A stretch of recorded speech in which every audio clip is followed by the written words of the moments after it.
Hi everyone, my name is Tim and I'm leading a university debate club in Prague. In case you're ever around, you can come join us every single Monday from 18:30. If you want to know more information where we're meeting, just click on the link below at the description of this video. Today, you will see a British parliamentary debate from the semi-finals of Budapest Open, an international tournament in debating. The motion we had today was this house predicts that Russian Federation will collapse in the 21st century. From what I recall, on opening government, we have a team from Vienna. On opening opposition, we have our fellow members from Prague, Tomáš Galnor and Filip Vrťo. Good job on going into semi-finals and eventually progressing into finals. I'm sorry for spoiling how this round ends. On closing government, we have a team from Wales, and I'm so sorry, but I forgot where was the closing opposition coming from. I assume they're from Germany, but if not, I'm really sorry, you guys. Either way, please enjoy this video, please give us a like and subscribe, because we're uploading more videos from Budapest Open and other debate tournaments. You can also find videos from Prague Open that was recently held, where I myself debated together with my debate partner.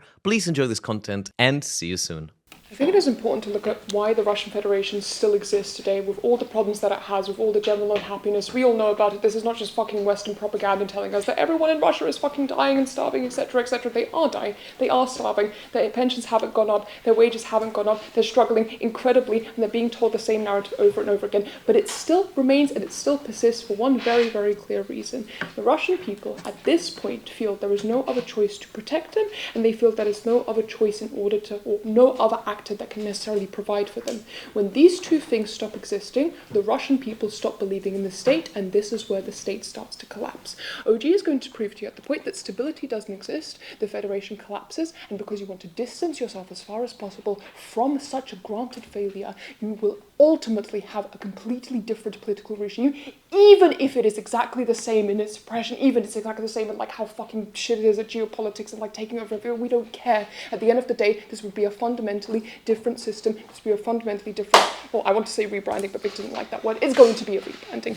Look, at the end of the day, the Russian population has not felt a significant increase in terms of livelihood. In fact, they have felt a decrease. These are for multiple reasons. First of all, the natural resources that Russia had are not things that are in demand anymore. Its iron and steel industry simply isn't something that needs to be supplemented as much because we have figured out how to do, or like these are not resources that necessarily are needed as much, especially in the West, especially in China, especially in these kinds of things. Wood also not as much, especially as we're like furthering towards green energy and all these like cool things that now China is able to supplement for us to a very, very large degree. Even if its oil is not something that we are able to, or that we want to have anymore, or necessarily, or that other actors want to buy into anymore because of Saudi Aramco, like all other existing oil like plays. Even like when we had it cut off from the West, we were able to supplement it very, very, very, very quickly. It's not necessarily a thing that they can reliably trade anymore in order to upkeep their economy as they used to have. Second of all, its fucking spending right now is 55% on one war. The Ukraine and Russian war has ultimately meant that the national budget has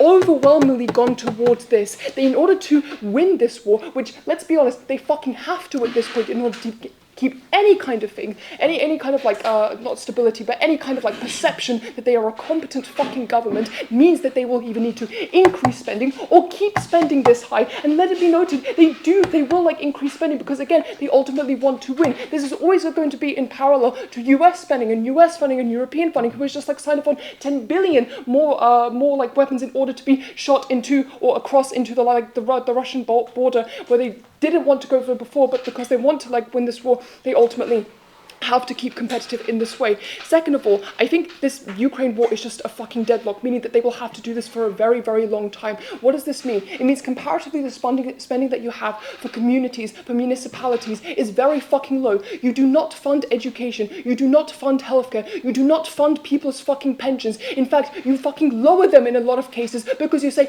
this is a measure that we need in order to win the war. This narrative only goes so far. I think in the first 3 years of you having this war, perhaps you can tell people that yes, this is something that we are ultimately able to win. This is ultimately something that is going to mean that you don't have to face the wrath of the like Ukrainian Nazis that will ultimately like harm you a lot. It doesn't matter if they feel like this could harm them, because the proximate feeling of I am being harmed right now, but my government is far, far stronger. Second of all, the inflation is fucking high. I understand it is high in Europe, or the same rate to 8%, and but the interest rates that individuals have to pay now in order to like buy houses, in order to take out any kind of loans, in order to start businesses, are fucking 21% right now. Literally literally got changed fucking yesterday. What do you call it? The woman who keeps out the Federal Reserve literally fucking cannot hold the country together anymore, apart from in regions where Moscow and St. Petersburg, who ultimately get the large portion of the national budget in the first place. Other regions do not have this. Other regions are ultimately with pennies in order to fund their infrastructure, in order to fund things that ultimately people need.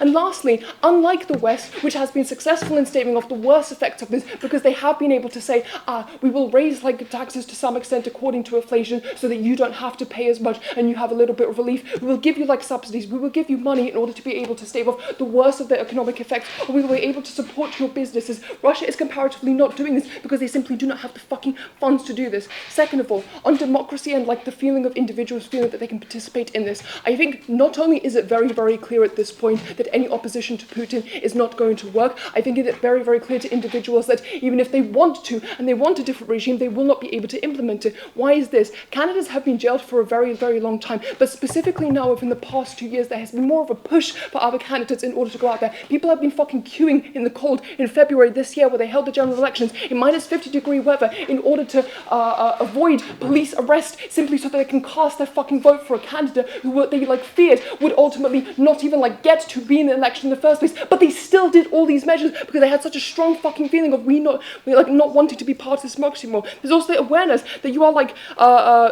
the awareness that you have as an individual, that you have absolutely no power in order to change this. And when the perception that you cannot protect your friends and family anymore, when the perception is that you do not feel that your livelihood is going to improve, and when the perception is that I literally in this country am worse off than perhaps anywhere else, you feel like you cannot go on anymore.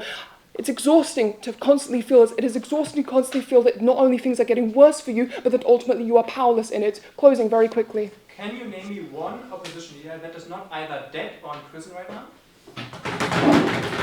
I know what you're saying, but I can break this deadlock, because all you need is enough insecurity from the higher powers in order to be able to push this system. Why does it reach such a tipping point in the first place? I think population, first of all, has to feel like the state will not protect them, which we have been able to prove to a large extent, to the point where they're not even able to protect them from what they claim to be their opposition, but also what they claim to be or just from the internally through economic means, or being able to provide for them to a lot of extent. People at this point are going to protest. They're going to flood your prisons. They're going to, or police is going to be able not enforce things effectively anymore. Businesses of oligarchs are going to stop producing to a higher extent. You're going to have a lot of dissatisfaction within the higher circles of Putin's regime. Let's also note, Putin will fucking die within the next 2 decades, not because anyone assassinates him, because that's what people just fucking do when they're old. At this point, you have such a large fucking power vacuum that you have to fill from individuals, that it is unlikely that that individuals are going to be able to have a smooth manifestation of power, especially with how Putin has currently kept his power, which is by a very hierarchical or singular hierarchical position. Why not just a Russian Federation under a new leader?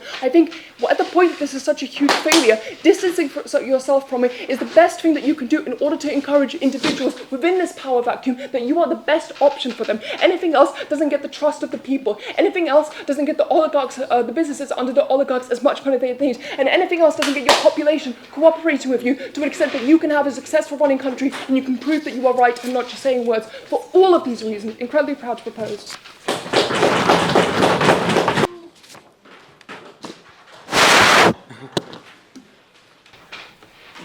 Life as Russian citizen is not easy. We in fact do believe, same as OG, that it is pretty shit.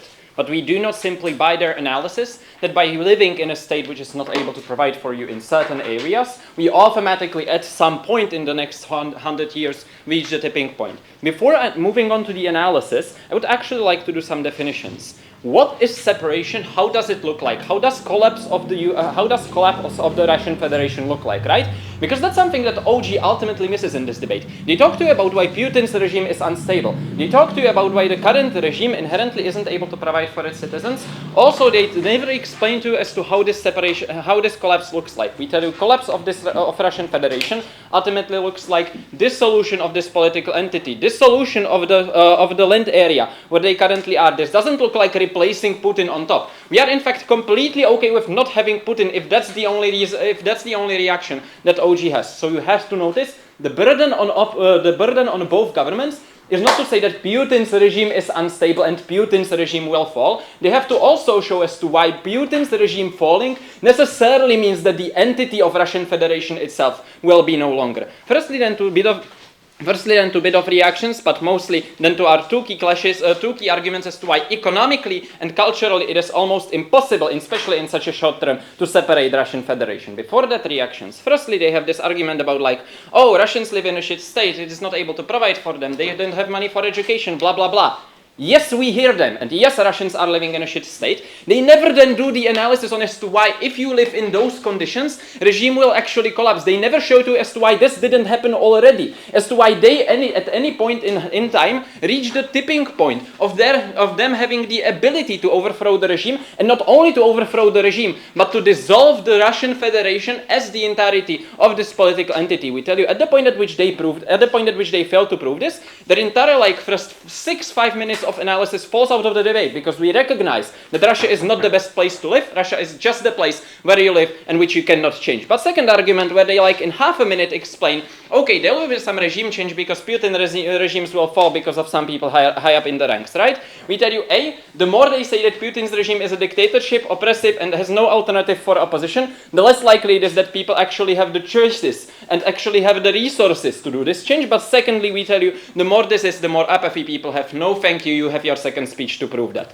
Moving on to my constructive things as to why, firstly, economically it is impossible to dissolve Russian Federation, but also culturally it is impossible to dissolve Russian Federation, at least on such a short notice. Notice that these two arguments are completely independent of OG. Insofar as we still do not believe that we refuted the entirety of OG, we still win the debate solely based on our own content, because insofar as they live in a shit state, but they do not have the means to dissolve it, we still win the debate. With shit Russia, we still win. Okay, firstly then, economy. You have to realize how interconnected Russian infrastructure is. All the railways, all the companies, all the big oil mines, all the things that you do to earn money, to feed your people, and to travel from town to town, to travel from municipality to municipality. All of this is highly centralized and has been built by Russian Federation throughout the last decades. We tell you, infrastructure is something that you cannot easily change. Infrastructure is something that is highly likely to keep you together. Why so? Because we tell you, insofar as your industry is dependent on other industries giving you the materials in order to sustain it, insofar as you have institutions such as school, government, railways, roads that are inherently dependent on Russian government centralizing them and are inherently centralized from the very beginning, this is one huge strategic hurdle that you have to overcome when you want to separate. But secondly, and more importantly, notice, Russia is a highly diverse state. What do I mean by that? Moscow is basically funding the outside region of Russia for them to be able to sustain themselves. What we mean by that is that those outside regions who do not have money themselves to mine the coal, who do not have money themselves to build the infrastructure, are completely reliant on centralized planning from Moscow in order to be able to sustain themselves, especially in the hard conditions like Siberia, for example, is. We tell you, at the point at which this is true, those states are highly unlikely to break off because they have their infrastructure, they have their basic needs met by centralized government. Even though they say, oh, those needs are not met to a degree they should be.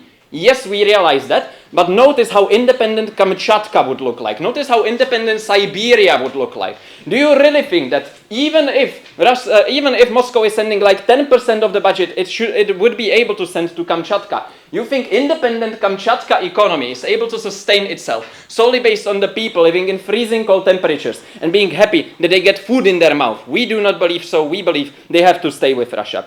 Secondly, however, there is this issue of centralized currency and centralized economy, right? We tell you, insofar as they have centralized currency and economy, this brings them significant benefits. What do they have to do after dissolution, right? Either they create their own currency, which is highly likely to be untrusted, unstable, and which is highly likely not to bring any investments into the country. Ergo, even more economic problems when you want to have a new nation. But secondly, and more importantly, okay, you can say we adopt US dollar. Then there is external interference. You lose control over your monetary policies. You lose control over your economy. This is the point at which it becomes highly, highly unlikely that you do your own economy, because it is very hard to sustain, because it is very hard to adapt to the specific conditions that you have in the outside regions of Russia. Closing. All of your economics come after the collapse has already happened. Maybe the currency is really bad. Maybe you can't actually peg yourself to the US dollar, but they don't think about this rationally when they're making the decision to stop. Okay, I'll explain to you in my second point as to why culturally it is also highly unlikely, but I simply do not believe that the political authorities who would then have to supervise over those states that would be super unhappy and that would probably collapse and ensue in some rapid insurgencies. I simply do not believe that the political head figures would do that because they see this. But even, okay, economy doesn't work, people don't see economy, people are simply blind because they don't study economy. Fair enough, I'm a student of physics as well. Second point about culture, why it is highly unlikely that culturally they will break off. Firstly, there is this ethnic separation. Russia systematically separated the ethnics in order to take away their ethnic identity that they previously had. But secondly, there are those religious reasons. Russia is highly religiously tied. Ergo, if people see that religion and that their entire faith is based in Russia, they are highly unlikely to break off from it. But lastly, and most importantly, Russia is building active identity of Pan-Slavism and active identity of Eurasians. It's simply put, for example, example of Mr. Dugin, Putin's personal writer. He is actively promoting the sense of Pan-Slavic countries and of Eurasian identity. This identity is crucially important to people. Those people, especially with such a huge propaganda that OG is telling you, won't let this slide, won't let Russia dissolve. For those reasons, you will take a vote.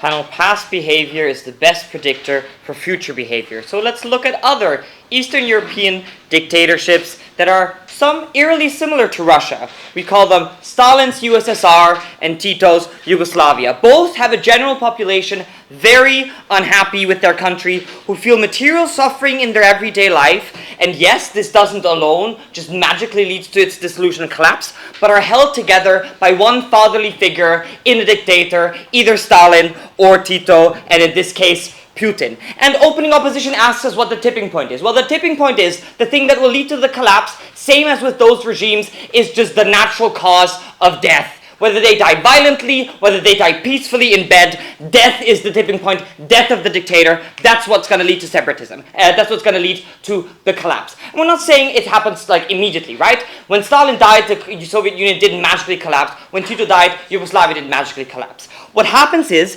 that when this father figure dies, no one with the gravitas exists to fill the void that has been left, right? There's no second Stalin, there's no second Tito, and similar, there is no second Putin. And why? Because they don't like somebody who could potentially rival them. That means they also don't allow to build themselves up a successor. That means even, yes, as opposition correctly points out, there's probably not a lot of great, strong opposition like leaders that can suddenly bring democracy. But even the Stalin loyalists, the Tito loyalists, and similarly the Putin loyalists are egotistical, self-serving maniacs who also want power. They won't democratically agree on who the Putin successor is going to be.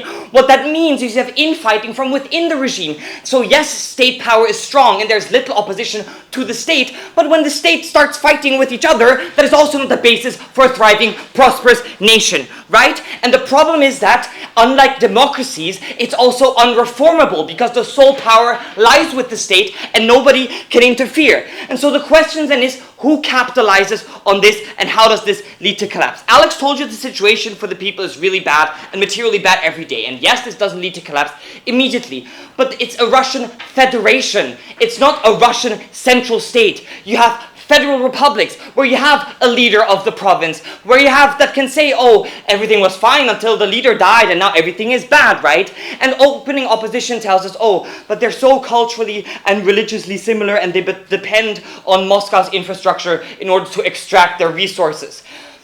Opening's opposition's case is basically trying to disprove why the USSR collapsed. Everybody, like Ukraine, was also depending on Russian infrastructure to extract their grain and deliver it elsewhere. It is completely backwards to pretend that regions that have natural resources which enrich the Moscow economy are dependent on Moscow to send anything to those regions. It's specifically independence that promises them to keep the money that they have that lies in the ground or in the mountains or whatever, right? And also note, it's just a blatant lie that they're culturally and religiously similar. You had literal independence wars within the Russian Federation from Muslim majority regions, the Chechen independent war, and other majority regions that are religiously dissimilar. But some are also culturally dissimilar. Some are of European descent, some are of Asian descent. They don't look the same, right? It's very difficult to then feel super the same all the time as well, right? That means there's enough there to build new national identities which these nationalist leaders there want to build on and will build on. And that is where we say the lack of a stable succession, stable line of how this then continues on from the natural tipping point that happens with the death of the leader, that these leaders will then capitalize on it.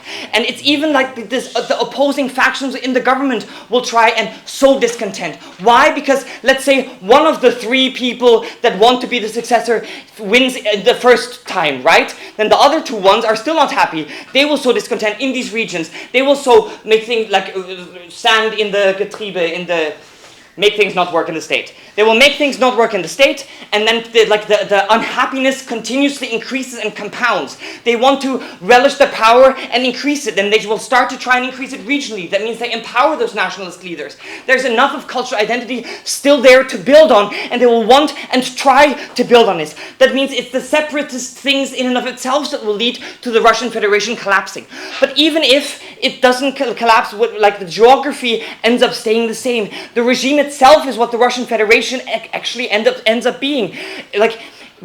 When the federation stops being a federation, the system has also collapsed. That means if, as is a point to try and stabilize it, you turn the federation into a central state with no federal republics in order to try and stabilize things, that also has meant the end of the Russian Federation when it stops being a federation. But lastly, on other actors. Similarly to the USSR, other actors, basically everybody else, is very happy with letting them collapse. The West sees them as the enemy. They want them to fail. They're the political rival and think they can economically take advantage of this. If there's a bunch of new republics, either independent or a reformed state, that they can economically interact with. They don't have to go via Moscow to get Kamchatkan oil. They can go to Kamchatka to get Kamchatkan oil, right? That's what they see there. But also things that Russia or the Russian Federation currently perceives to be their friends and global allies. China also has their own grand vision of territory, think that some of the lands historically belong to them. That means they're also okay and hope to profit from the collapse of this federation. Every other actor is very much okay with letting a global adversary and rival or potential rival fail. Can you remind me once again what happened after the Bolshevik father figure Lenin died? Within the same century, the Soviet Union was gone. That's what happened. So yes, maybe it will continue to stagger on for 20, 30 years. But the century is long, almost 80 years. Similarly to the USSR, you maybe for a few years, replace leader with leader, Gorbachev with Yeltsin, etc. But at some point, it fails. Everybody is intent on you failing. The crows are circling top to try and scrap the pieces away because everybody hopes to get the best of what falls off. Every other actor will also try and capitalize this, incentivize this. Do you think the USA is not going to try and meddle with whatever happens after the fucking after fucking Putin dies? They're going to either install their own puppet, incur resentment, separatism, etc. All other actors want it to fail. The populations wants to fail. Everybody wants it to collapse except for the few people on top. And they're not enough to keep it going. They're not capable to keep it going. And especially, they're not united in keeping this project going. For all these reasons, Russia will collapse. Okay? For all the talk and the nice words that Victor gives you about why Putin is this great figurehead, he never actually gives you any reasons as to why he's so important besides he has gravitas. Now, while I'll admit that Putin sure has some great riz, as the kids say, I think this is not enough to hold a country together. Specifically, the reasons why Putin is so powerful and so centrally in control and holds the federation together is because he controls the centralized structures, the ones that have developed for hundreds of years since the times of the Tsars, right? These structures are not unique to Putin. Whoever comes after him, like one of the many higher-ups that OG talks about, is likely to also have control of these structures and therefore to also be able to fill a role of a figurehead like this just as easily, especially if we take OG's characterization that the next figurehead figurehead will probably come from one of Putin's close ranks right now.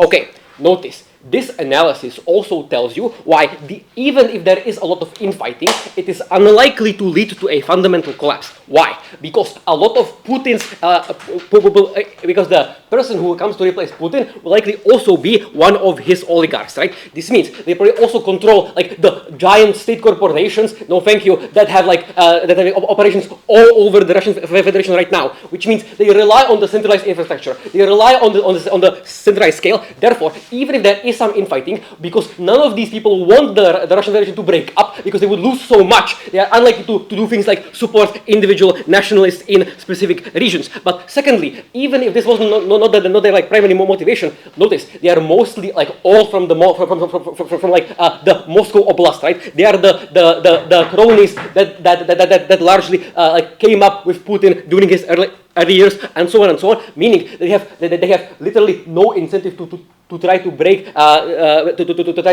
Russia apart because they themselves feel like no specific loyalty to any of these other regions. So I'm not sure, even if Putin gets replaced, why this will inherently lead to such a giant collapse. Okay, that's one way in which their case falls.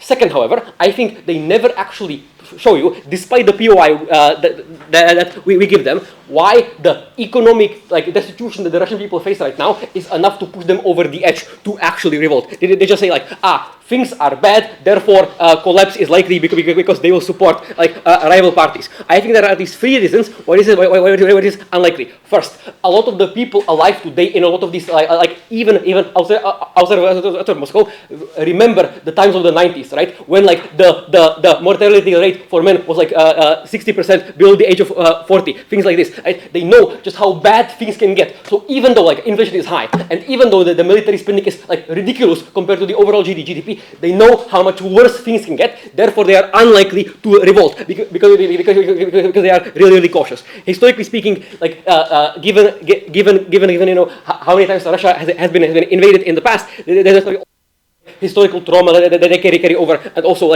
don't want to tip the boat too much because they are afraid of exactly how much worse things could get. Secondly, however, all of the mechanisms that they give you on why democracy is unlikely to rise in Russia also show you why the people are likely to be very apathetic, right? If for several centuries by now I have lived in a government where I have absolutely no say as to what happens to me, where my children can be taken away literally the next day if I say something wrong, I'm probably unlikely to think that, if I don't like things, I can change them, right? Therefore, even if I don't like the way that things are right now, it is unlikely that I will actively go out and support anybody who might try to change these things in the first place. The level of political apathy is simply really high. But thirdly, most of the cultures in the Russian Federation right now are pretty conservative, right? Why? Because of the iron cooler effect during the USSR. A lot of them were culturally cut off from the West, from Western media, and so on. Therefore, they have remained comparatively conservative right now, which means they oftentimes are much more religious. They oftentimes have a much greater respect for things like traditional authorities and so on. Therefore, Therefore, even if they do feel like things are not going so well, they're likely to trust the current authorities that are helping them and taking care of them right now, compared to trying to seek out new ones, because this will go against some of their fundamental cultural values. All right, closing, anything? Do you think these oligarchs are likely to stick around to actually go in charge, as you say? I don't see why not. Better PR. No. I don't see why this is likely to be the case, especially if, as I described, the structures of power are so centralized that it is comparatively easy for somebody else to come in and replace Putin and things like this. Right now, Victor's last speech tells you, but this is bullshit that Russia is culturally unified. There are very different regions, and so on. Of course, we know that these people don't look the same, but this is not enough for OG to prove that like if I look different from someone, I'm likely to want to like break off from their state, right? In fact, Philip gives you lots of reasons why people feel culturally tied to Russia in the first place, right? Why? I probably have family that is due to the like ethnic replacement policies been scattered around the entirety of the Russian Federation. Therefore, I'm afraid that personally, if the state breaks up, I will not be able to like go and see my grandmother and things like this, right? Secondly, however, Philip also tells you how the Russian state has been pushing a very like unified Eurasian identity and suppressing like local nationalist movements and things like this. Therefore, even if some like latent ethnic separatism does exist, it is likely to have been like severely squashed and things like this. Therefore, it is unlikely that they will like manifest themselves in the near future, and that it will therefore give like sufficient support for wannabe separatists later. Right. Now one more thing. Victor also tells you the West and China want Russia to break up. Like, what world is this guy living in, guys? Like, China and the West are probably most afraid of like a giant grand war breaking out, right? That is, they don't want nukes to be in the hands of like random countries in Siberia and in like European Russia. But secondly, for the same reasons that like the West wants to have like a stable Saudi Arabia to control the oil in the Middle East, they want a stable Russia to control the oil in all of Siberia. So I'm not sure how any of these actors would actively want to try to cause Russia to collapse. For these reasons, we think both internally and externally there are no pressures for Russia to collapse, so it will not collapse. That's why we vote OO.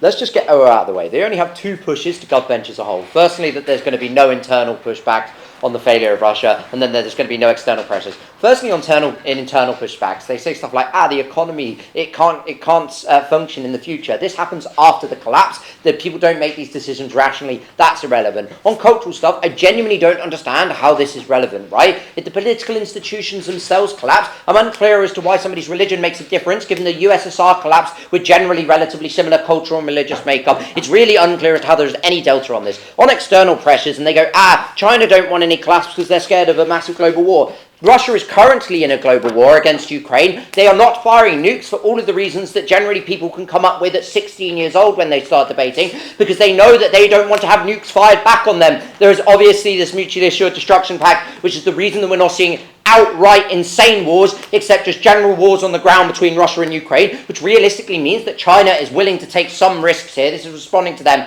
and it's broadly what the extension is. But the first important thing here to note is, on oligarchs, they say, an oligarch is going to replace Putin when he dies. I'm genuinely unclear why any of these oligarchs are going to stick around in Russia, given that they are likely losing this Ukraine war, or literally eventually going to run out of the ability to fight it. They are probably going to start facing criminal prosecutions from in international criminal court and all of this, and in general are probably in a lot of trouble and fear a lot of prosecution. So they have an incentive to hide, but they also don't want their assets frozen. And they know this is incredibly likely and possible because they've seen people like Roman Abramovich have his assets frozen when he was in charge of Chelsea. So they know that the International Criminal Court and general countries around the world have some level of capacity and massive incentives to try and take away their money, stuff that allows them to do all of the like cool stuff that they want to do or the terrible stuff that they want to do. So they have an incentive to get out of China to be able to protect this. But thirdly, they likely just lose buy-in in the regime. They probably liked Putin because they think he's powerful and this big figurehead as opening governments say and opening opposition are unable to respond to. I think what this means is at the point at which Putin dies, there's probably a massive power struggle. It's really unclear as to why anybody is going to be good enough to replace him. They say, it's going to be one of his lackeys or something. But that's the problem with lackeys, right? When you have a strong man in charge, there is never some strong assistant. There is nobody that looks as strong or as good as Putin because they have to look weaker than him because he is the strongest. So it's unclear why there's any buy-in in the system itself from anybody that likes anybody else over the other, or why anybody externally is ever likely to buy in into a leader that isn't Putin. So what this looks like is likely a massive power struggle, which probably looks like you get significantly more corruption, massive amounts of mudslinging that make the politics look even worse. You get further lack of buy-in. You probably look like genuinely like people poisoning each other, like they've done to like politicians, or wherever it was, the guy in the UK, etc. I can't remember, it was a couple of years ago now. But like generally you just get a lot of really shitty things that happen in this power struggle. At the end you probably get somebody who has very little internal and external buy-in. It's unclear why he is going to be successful. Cool. Now why China has massive incentives to screw Russia, and I'm going to impact this in a couple of different ways. I think firstly, China are declining for several reasons. Firstly, they have a declining and aging population. The normal reason for this is just the birth rate policy, the men you can only have one child, which massively reduced the amount of people that were being born. But the second cooler reason for this, well not cool, but like the second more nuanced reason is that Chinese women are not entering into heterosexual relationships with a lot of Chinese men because they get treated like shit by these Chinese men because these men have been brought up in very like cushy lifestyles, but they've never even had to do like the washing or the cleaning. They genuinely don't know how to support their wives because they always expect that support from them. Their mothers and their fathers always see them as like the head lion of the family or whatever, so they're never expected to do any housework. So the wife is always expected to do all of the housework and feels like shit. The thing is now there's lots of like Western influence coming into China because people are going abroad, that Western tourists come in and Chinese like citizens go out on holiday. They see that actually women can be treated well, and they start to see this despite like CCP propaganda. This means they understand that they can have better relationships, but they're not getting treated well. This means that they're not entering into heterosexual relationships, which is why the birth rate policy is getting worse.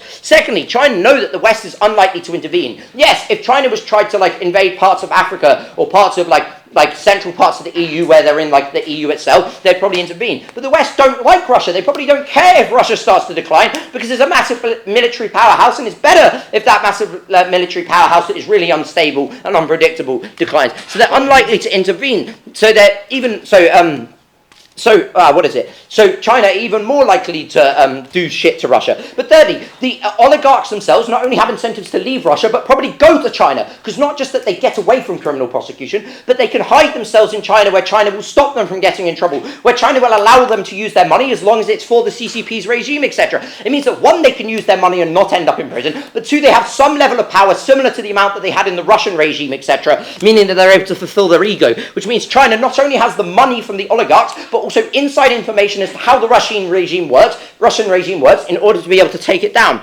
But thirdly, I think the ways in which this probably looks like is China doing what Russia has done in the past, which is interfering in elections, like making it look even more corrupt, to create even more political infighting, constantly making it even more delegitimate for the Russian regime. Fourthly, it probably looks like China trying to implement like the Belt and Road initiatives that they did in Africa, but in like surrounding countries like Georgia, where they start to try and put more and more pressure onto these countries to take loans from them, so Russia has even less power over these countries, and Russia is probably able to fight back. I'll explain in a second why, but opening. Will the oligarchs stay in Russia and in fight, or will they flee to China?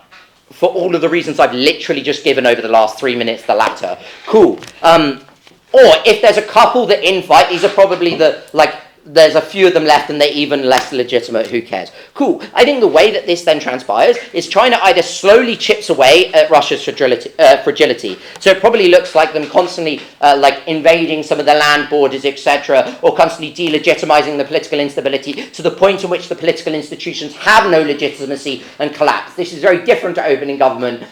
Craig will explain why it's better. But secondly, even if it's that Russia now decide that they are literally going to fight back because they want to protect themselves, they're obviously going to lose this war. They're barely sustaining the war in Ukraine. China's a lot bigger than Ukraine. They have more people, they have more money, they have more weapons. So it means if you have to fight back against China because of internal political pressures telling you that you have to protect the country, you are likely to be stomped into the ground by China. This probably means that China then don't just take over Russia as like a geographical area and become big China. It probably just means that they fill in all of the gaps within like political power vacuums and in trade industries like the oil, like the wheat industries that Ukraine are currently holding. They probably fill all of these gaps, and they have incentives to do so because they gain political power and they get shit tons of money as a result. At this point, the Russian regime collapses within the 80 years, as Victor says. So I think for all of these reasons, closing government. OG gives us 2 broad points why Russia is going to collapse. Firstly, economic discontent in the population leads to a broad rising up of the population. And secondly, there's going to be no peaceful transition between Russian leaders. I'm going to respond to this in a more comprehensive manner than OO did, weighing us over them and also beating OG. Firstly, why is the Russian economy going to be prosperous in the future in the 21st century, meaning the Russian population is going to be quite happy even if it's an authoritarian state? Firstly, or just as framing, first of all, the Russian economy right now, even during those days of the war, is doing quite well. It's growing right now. It's even more successful than even Germany, even though we're not like fighting war in Ukraine right now, meaning it's quite successful. Unclear what like link to reality their argument actually is, but a few reasons why this is the case. Firstly, massive sanctions evasion. Even if Russia is going to expand militarily in the coming decades and is going to be sanctioned by Western countries, they are going to be evaded to a broad extent. This is because, firstly, most of the global economy does not have incentives to sanction Russia in the first place. For example, the global South, India, or like China, because firstly, China, for example, is a big ally of Russia, also responding to Xi Jinping, wants to prop up the Russian economy to strengthen Russia and also China by this against Western geopolitical positions on the global scale, meaning China will want to expand to make sure to have more influence in the 21st century and wants Russia to be as strong as possible as a smaller ally to support the Chinese expansion against NATO and against the West in general. In the global South in India, for example, just want to have access to cheap resources from Russia and want to grow. They don't care about Western interests or something. They just want oil to grow the economy because India, for example, this is really important for them. Secondly, even if sanctions are implemented, for example, by the West, Russia is able to curtail them and to evade them and still have their exports and imports to grow economically, which can be seen right now and is also true for the coming decades. For an example, since the EU implemented sanctions against Russia, Russian imports in surrounding countries like, for example, Turkey, massively increased because of their evasion of those sanctions. This is because they can just route all of their imports and exports via surrounding countries into Western countries to make sure they still have access to critical supplies, for example microchips or something. Meaning Russia still has access to all of those imports or to a large extent of them, meaning they can still import this stuff and can export it to the West or to the borders, to the borders extent to China, the global South. There's going to be demand there because this is the part of the global economy that is going to grow the most in the future. The global South, not Germany, for example, we are kind of losing right now. Secondly, a restructuring of the economy into a war economy that is actually beneficial for the Russian society. They are saying high government debt is bad. We are saying it's probably good and it's benefiting most of the population. Meaning all of this money being loaned to the Russian government is being used to prop up the economy, to invest into the military and into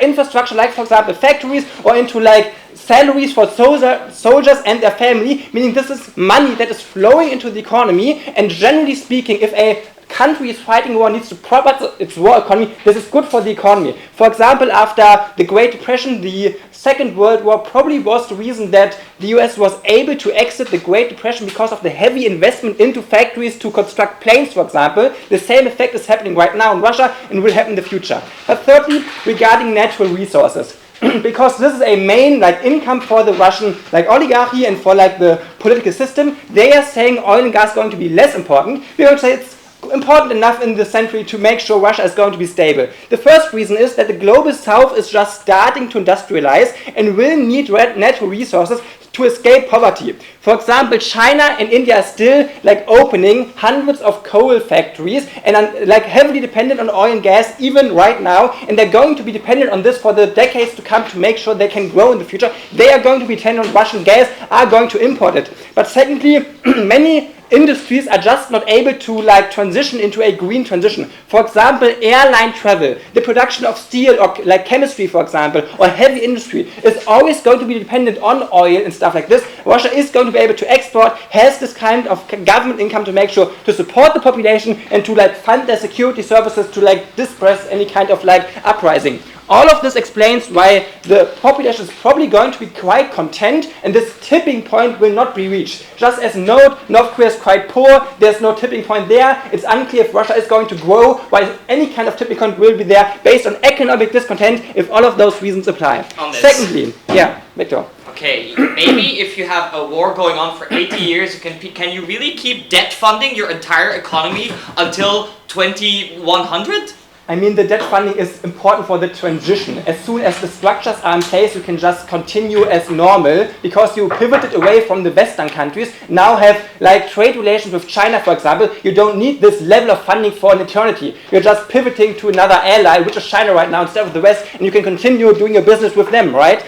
Now, let's talk about the Russian political system and why a peaceful transition will be possible, also responding to the second claim. Firstly, let's talk about the most important actor, Putin, or the current Russian leader after Putin that now knows I'm going to die in the future and wants to have some kind of peaceful transition. The two incentives for this are, firstly, you want to secure your legacy. For example, Putin wants to make sure the war in Ukraine continues, doesn't want to have some kind of subsequent leader just changing course, for example. And secondly, just personal power. He wants to make sure after he's gone to still have influence over who leads the country. Meaning all of the power Putin or the subsequent leader has, like Victor talked about, is going to be used to make sure the transition is going to be peaceful, because he's going to pick a successor. He's going to pick some person that he trusts, is going to give this person all of his personal network, gives him like national prominence, and publicly states, I want this person to lead the country after I'm dead to make sure there's some kind of legacy. Meaning the most powerful person is going to use all his power to make sure there is stability and a peaceful transition to maintain the system he's constructed.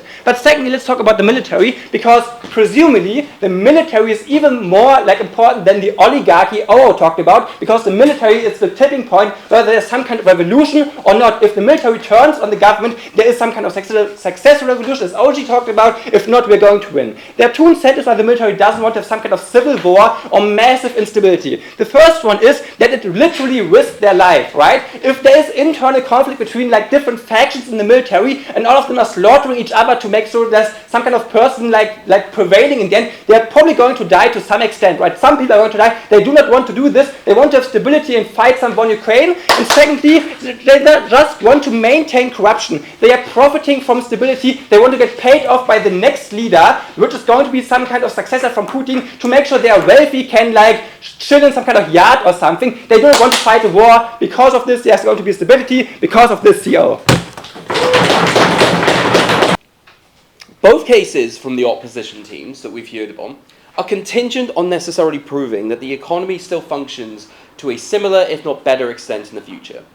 This is a fundamental lie that closing government have already pointed out to you, because the thing about both mechanisms is that in order for the economy to work, the individuals who are running and like generally profiting most off of those industries still have to be continuing this going forward. Therefore, the oligarchs, they've been put in control of these situations, they have the networks, they have the power, they have the profits. Dom's explained to you why they're going in the mass droves, right? This is quite important for the opposition claims. They claim we're contradictory. No, we're not. Specifically, the way in which we're not contradictory is this, right? We think that already a lot of the oligarchs, because they're fearing the replication of like the Ukraine wars, they're fearing the situations that are coming, and already seeing the impacts to their economy, to their economic status already, are going, right? We've already explained to you why this is already happening. We've explained to you exactly why it is that China also have the incentive to try and get those individuals in as well, right? Because especially with closing opposition, they say that China only won't want to do this. They want to keep Russia as a powerful ally because of like all of the trade networks they have, as well as like the disabling of NATO, right? Let's be perfectly clear on this. China only want Russia at the point in which they're going to be an actively useful ally to them going forward, right? But specifically, they want them for the idea of trade. If they're now in a situation where they can get a lot of the resources that we necessarily want to talk about to a much easier extent, I think they're able to do this. Dom's explained to you exactly why it is that they're able to do things like land skirmishes to get like the outside border regions that like we've already heard about, and necessarily like make deals with those individual areas to try and get access to these resources, right? Dom's explained to you why initiatives like Belt and Road are probably going to happen around Russia and eventually into areas of Russia to be able to get access to these things and take them much more easily. That means it is a lot easier for that to happen and necessarily take away the things that is just fundamentally keeping Russia together at the moment. Opening opposition say that like because of the way in which everything is like centralized and everything necessarily comes together, that makes everything fine. No, if the point where China is able to instantly take the border regions and necessarily have a significant amount of influence, not to mention everything else they do to like the central politics of Russia in the first place, that is where you're more likely going to get like this decline accelerating, right? We think this is going to be significantly detrimental to maintaining these power structures, right? I think opening government do a good job of explaining exactly why it is that, say, people are going to be dissatisfied with the situation. We've actively explained to you exactly why it is that the structures around Russia are necessarily going to accelerate this. We've explained to you that the oligarchs are the most important for maintaining the stability. They're the ones who go. We've explained that like your main allies at the moment tend to be China insofar as power. They're the ones who now actively want to manipulate the situation and take whatever they can get from the situation, which means they're no longer going to help you. So what am I going to do then with the rest of this speech? I'm just going to look at the other claims from the teams to just make sure that they're dealt with. Closing opposition. So they say at the moment they're basically transitioning into a wartime economy and they're able to prop themselves up with loans, right? I think there's a few problems with this. One, given the fact that this war is currently in like a bit of a deadlock, but I think inevitably they are just going to lose, right? I think given like the mass amount of funding that exists externally to Ukraine versus how few funding options there are for Russia in the first place, they can only realistically borrow so much until the debt that they necessarily accrue is also another factor that probably scares off the oligarchs. Dom's also explained to you exactly why it is that like eventually this war is going to end and sanctions are going to happen. People who are charging this, especially like the oligarchs who are responsible for the funding and the strategy of the military, are going to be in the situation where they don't want to deal with this and they're going to want a way out, right? So specifically, given the fact that these people were the ones brought in by Putin, they're the ones who follow Putin, they're the ones who are directly going to leave. But also, no, closing opposition talk about the idea of like building up the successor, right? Presumably, it's one of those people. I think you need to give them a significant incentive to want to stay under this paradigm. It's unclear to me exactly why. First of all, I don't know why this strategy isn't already happening, right? There have already been a few health scares for Putin insofar as people assuming he's already died and been replaced by a clone. So presumably you would have seen this hype campaign happening, right? You presume it would be somebody who is given a position of power within this war. That has not happened, right? The thing about being like 70 plus that Putin is at the moment is you can just die at any moment. Realistically, you'd have to have like a significant plan in place. He's not put that plan in place, and I don't think he'd be able to actually build up the significant amount of reputation needed in order to make this candidate legitimate in a short amount of time, right? Because like I think especially considering the mass amount of issues that they're necessarily facing, right? The fact that they are going to be facing more sanctions as well as like the amount of debt that is going to be building on them. I think closing opposition's two main cases then, insofar as that is dealt with. Before I talk about OO, go. If China wants to control Russia, why not just install puppet into an already stable state other than dissolve it? Are you kidding? If you're stable, there's no way in which you'd be able to necessarily get this puppet in easily, right? There's enough resistance there that like any attempts at interference or any attempts of like infiltration get picked up necessarily quite quickly, right? If there's one thing that Russia can do quite well, it's dealing with like infiltration units, right? Let's look at like what the KGB was like going forward. Please don't kill me. Specifically then, when we talk about opening opposition, right? They talk about the idea that like the culture and the religion brings people together, right? This is just fundamentally just not true for the long-term purposes, right? One, people have proximate interests which necessarily are going to override that sense of identity, right? Look globally how many people move across the world because they necessarily care about being able to build themselves better stable family situations going forward, rather than staying in their home country and starving today, but still being a patriot, right? There's a massive amount of flight, but also no, when they're necessarily given alternatives for this situation, hence the alternatives that Dom has already explained to you exactly why it's possible is going to happen in these regions. Note, I also just think that insofar as like the other side of Russia, insofar as the influences we talked about, I think the West are likely going to want to try and do similar things as well in these particular areas. You're probably going to have to give like the Ukraine back the regions they've already taken, including like Crimea, and that was over 10 years ago at this point.